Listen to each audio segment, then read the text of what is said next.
What's up VIPs, Derek here back with another video, and today I wanted to give you a brief overview of the Apple TV. Now this is a great product, I've talked about it before on the channel, and it's a great way to get the accessible experience of watching TV.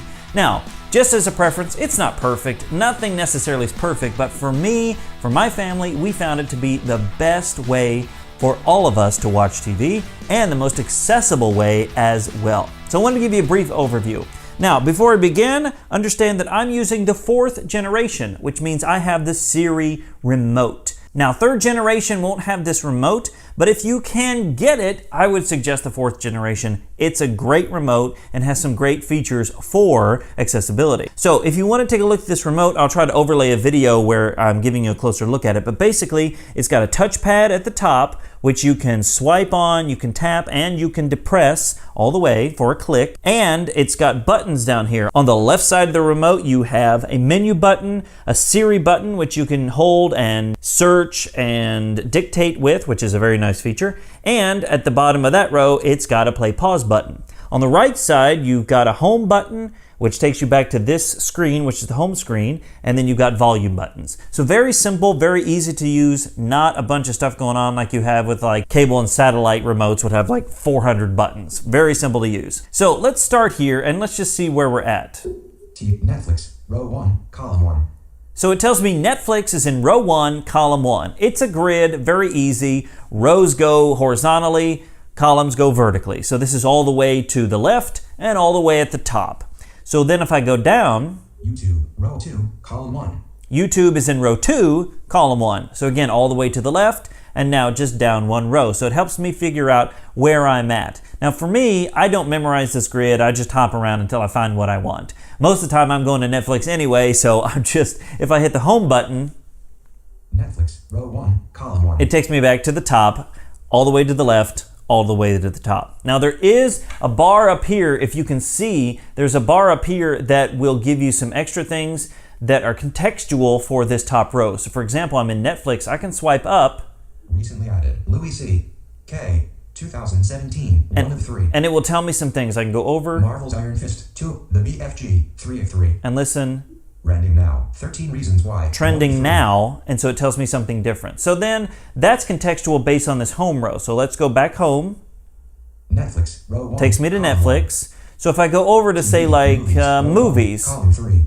Movies is like your iTunes where you can rent and buy. So then if I go up, top movies, Fantastic Beasts and Where to Find Them. 3 top movies is now contextual based on that home row. Now it only works for the home row because if you'll notice here, row 1, column YouTube, row 2, column 1. If I go down to row 2, that thing starts to go up and now it's no longer contextual. So that only works for the home row, and honestly, I don't ever even worry about that. I don't use it, but it does work. Now again, I said it's a grid, so if we go around the grid, Disney Channel, Disney Junior, Disney XD, row 2, column 5.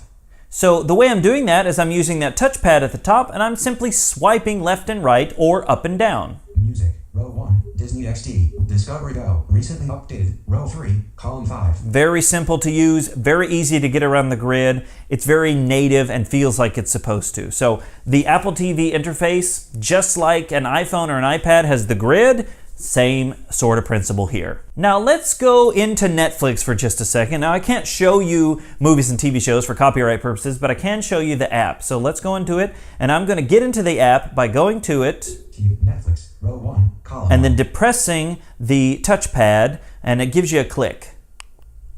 Netflix, recently added, Louis C. K. 2017, 1 of 80. So Netflix is set up like a grid, like the other one. You've got rows all along the way. Now the difference is the rows go left and right, but when you go up and down, you're going to get different sections. So for example, if I go down, trending now, 13 reasons why, 1 of 80. it says trending now, which is the section I'm in, and then it gives me the first one in that section. Remember, these all go left to right. So it says 1 of 80, which means there's 80 things I can look at from left to right. 1 is all the way to the left, so if I go over, Joe Coy, live from Seattle, 2 of 80. Selected, Grace and Frankie, 3 of 80. Grace and Frankie, there is a Netflix original series, which it does have audio description. Great one. So I'm going to click into that and show you that. Play season 1, episode 2, button, 1 of 4. So it gave me some information. Play season 1, episode 2. It's a button, which means I can press on it.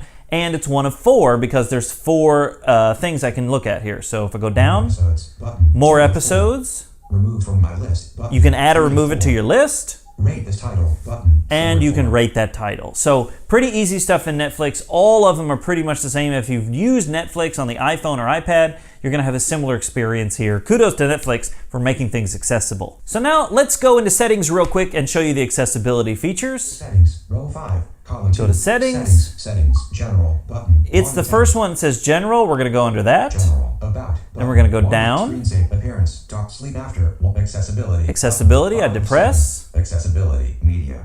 So Subtitles and captioning. Button. There's a few 1 different 2. choices here. I'm gonna go down Audio to, vision, voiceover, on, button. it 1 says 3. vision, which is the section, and then it says voiceover. So you've got voiceover, Zoom. zoom, 2. Display accommodations. Off, display button. accommodations, 2 3. which are things like brightness and that sort of thing. Interface, bold text, off, 1 of 3. Interface is like what it looks like there. You've got bold text. Increase contrast, button. You can 2 of increase the 3. contrast Reduce motion, off. and 3 of reduce 3. the motion and that sort of thing. So you've got some great accessibility features here for visually impaired people, just like you do on the iPhone and the iPad. So there you go, guys, a very brief overview of the Apple TV, just a couple of things and the way it works. Maybe you're thinking about getting one and you wonder some things like, hey, does this app work? How does this app work? Does VoiceOver read this specific thing? Remember, it's not perfect, and third-party developers have to make their apps accessible, like Netflix and so forth. So not everything's gonna work perfectly, but from what I found, it's a great product to have, and it's made my TV watching that much more accessible. So my question to you today, guys, are you thinking about getting an Apple TV? Do you have an Apple TV? How do you use it? What are your questions about it? I love to know, so let me know in the comments below. Hey, if you liked this video, if you found it helpful, make sure to give it a big thumbs up, share it with somebody you know, and smash that subscribe button so you don't miss another single video. And until next time, remember that sight loss isn't the end, it's just the beginning. My name's Derek Daniel from lifeaftersightloss.com, and I'll see you in the next one.